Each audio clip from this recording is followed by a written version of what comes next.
வணக்கம் நண்பர்கள். அஸ்ட்ரோராஜனம் திருச்சி.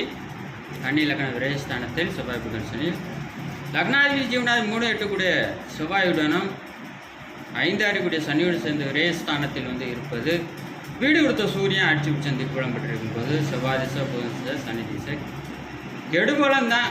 கெடுபலம் கொஞ்சம் குறைவாக இருக்கும். ஆனால் ஜாதகரே இருக்க மாட்டார். லக்னாதிபதி ஜீவனாதிபதி வலுவிழந்துவிடார். ஆயுள்காரகனும் வலுவிழந்து விடுகிறார். அந்த திசை வரும்போது என்ன தரும்? பாக்கியம், அதிர்ஷ்டம், யோகம் அனைத்தையும் கிடைக்கும். ஜாதகரையே கிடைக்கும். ஜாதகருக்கே ஆயுள் பங்கம் சிம்மம். அது சிம்மம் ஹார்ட்டில் பிரச்சனை வரும்.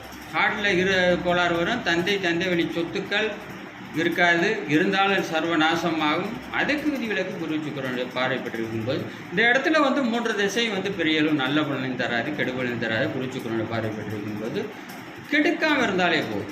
ஆனால் ஜாதகரே கடன் வாங்கல சொன்னார். 2026 சட்டசபை யூடியூப் தமிழ்